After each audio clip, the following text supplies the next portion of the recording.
વાત કરીશું ગાંધીનગરની પાટનગર ગાંધીનગરમાં પણ એક દિવસના અંતરાળ બાદ વરસાદની શરૂઆત થઈ હતી। ગાંધીનગરમાં આજે અનેક વિસ્તારોમાં વરસાદી માહોલ જોવા મળ્યો હતો।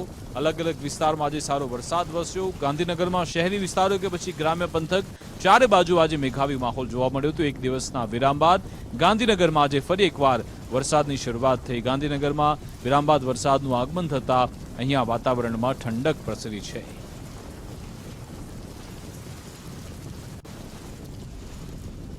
એક દિવસના વરસાદના વિરામ બાદ ફરી એકવાર ગાંધીનગરની અંદર વરસાદની શરૂઆત થઈ છે।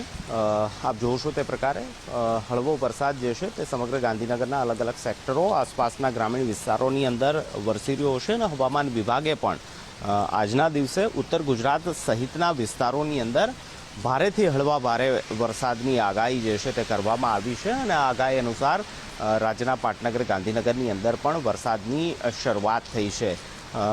સિઝનના લગભગ 7 થી 8% જેટલો વરસાદ જે છે તે ગાંધીનગરની અંદર છેલ્લા 2 દિવસની અંદર એટલે કે વરસાદી સિઝનની શરૂઆતની અંદર જ વરસી ચૂક્યો છે અને ખેડૂતો પણ આ વરસાદને જે છે તે સારી રીતે જોઈ રહ્યા છે।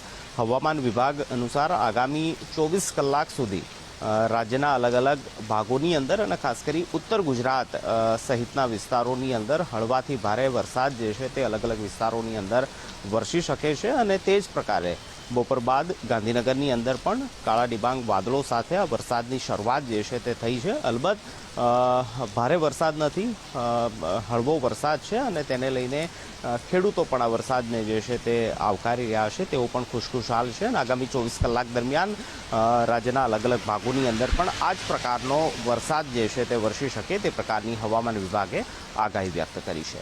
કેમેરામેન વિકી સાથે નિકુંજ જાની, ગુજરાત ફર્સ્ટ, ગાંધીનગર।